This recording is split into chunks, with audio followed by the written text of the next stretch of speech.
dia fanimiarana antsika rehetrarehetra amin'ny tokantrano any. Ny EGM miaraka aminao amin'io. Anatin'ity fandarana vaovao ity ny taona moa vaovao, ny taom-pianarana vaovao dia ny fandarana koa vaovao. Noho izany maro ihany koa ny vaovao hozaranay aminareo amin'ny tokantrano any. Ny fanombohan'ny taom-pianarana manomboka ny volana oktobra zao dia mifara amin'ny volana jolay amin'ny taona. Ny fanarana izay taom-pianarana izay no mahitsy toerana manana endrika conservatoire ny EGM. Tafiditra anatin'ny izany ezaka fanatsarana izany ihany koa dia maromaro ny fitaovana nampiana teto amin'ny sekoly. Misy ihany koa ny fanitsina ny programme fampianarana sy maro samihafa. Raha lazaina moa dia ny EGM dia efa 10 taona ankehitriny. Ka ho fankarazana ity 10 taona antsika ity dia maromaro miezaka karakaraina. Anisan'izany ireo fampisehoana maro izay tanterahantsika amin'ny volana amin'ny février amin'ny herintaona, ary legiomipaka ary amin'ny faran'ny taona. Amin'ity kosa dia tsy ny mpianatra ihany no handray anjara fa ny mpampianatra ihany koa afaka handray anjara.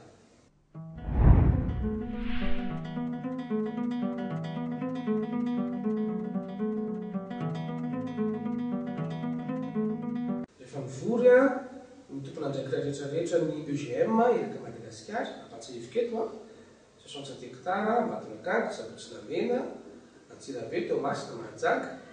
Dia ny fanaraka fa hampiatra programme fampianarana tokana ary hampiatra examen tokana. Eo ampiandrasana izay torohevitra avy any tompona andraikitra dia mandray andraikitra ny EGM. Araka izay efa nilazanay foana hoe ilaina ny fanatsarana ny tontolon'ny fampianarana mozika eto amintsika.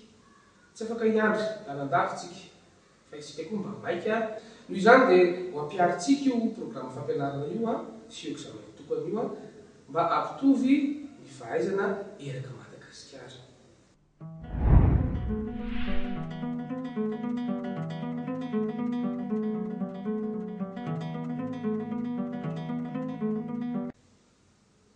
Raha toka tamin'ny taona toy izao tsika nanao fanambo hoe anangana ny fitoerana manerana Madagasikara, dia ny fanambo indray ity taona ity dia anangana foibe lehibe EGM eo amin'ny 70 hectara.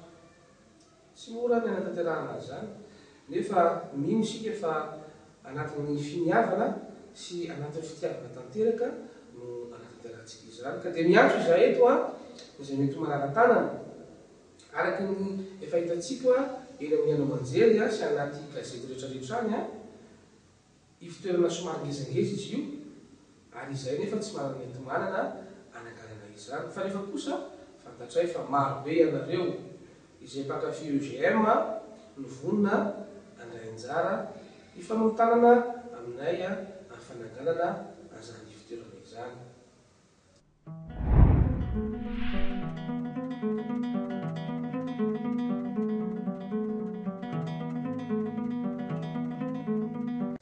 Farany mbola mitohy ny fisoratranarina eto amin'ny EGM sy eraky ny centre EGM rehetrarehetra.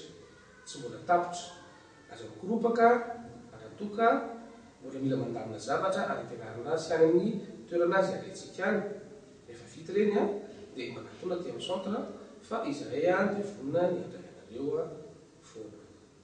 Fampahatsahivana fotsiny ilazako ny taranjam-pianarana eto amin'ny EGM dia ny mozika. Ahitanao ny gitara, ny piano, ny chant, ny flûte, ny violon sy ny maro samihafa.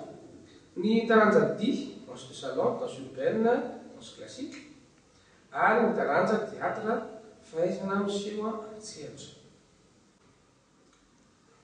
Ho antsika ny tokantrano anazy mbola tsy resy lahatra na mbola naka fotoana kely, mbola miandry kely, dia fantary fa mbola mitohy ny fisoratranarina eto amin'ny EGM.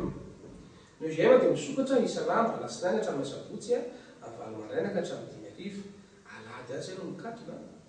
Dia tongava manatona ny fitoerana EGM rehetrarehetra 70 hectara, 67 hectara, Ambatondrakanga, Sabotsynamena, misokatra anarana. Mbola tsy taro izao tongava.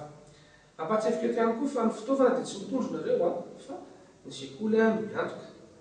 Ary ny saram-pianarana koa dia izahana araka ny tokony izy. Noho izany dia aza misalasala intsony manatona ny sekoly misoratanarana fa izahay manokana tokony andraikitra dia olona nisy lahatra ary hiezaka ny anao izay tratsy mierina rehetrarehetra ahaizanao mifehy ny mozika izay tianao. Dia mamerina ny saorana anareo mpankafy mpanaraka ny fandaharana tsy tapaka eto amin'ity fahitalavitra antsika ity amin'ny herinandro indray. Veloma tompoko.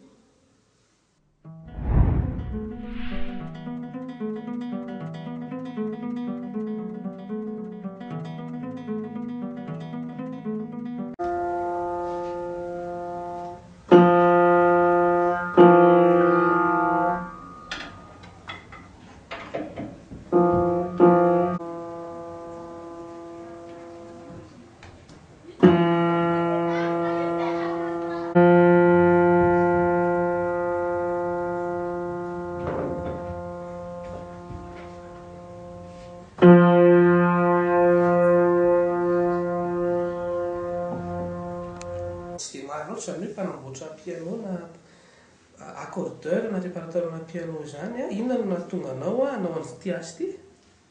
Izy ity zany asa ohatrany hoe novaiko avy amin'ny raiko zany ilay izy. Ny raiko nanao an'io taloha dia lataoko ilay izy. Efa ela be zany ianao no nanao an'ity asa ity? Fa 20 taona zao nanaovako réparateur sy accordeur na piano.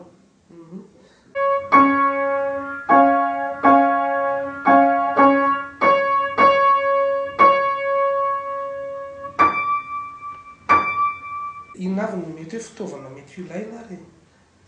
Ilaina moa zany rehefa micordy piano voalohany indray dia tsy maintsy manana clé ianao. Clé tena izy mihitsy tsy mety raha clé hafa manjary manimba an'ilay izay vy. Raha clé tsy mifanaraka amin'ilay izy dia mila diapason zany. Amin'izao moa zany efa ilay lecteur tena ampiasaina. Nefa na misy an'ireny raha ny sofina no tena miasa. Dia inona indray ny toetra mety ilaina zany ho an'izany hoe accordeur na réparateur de piano zany?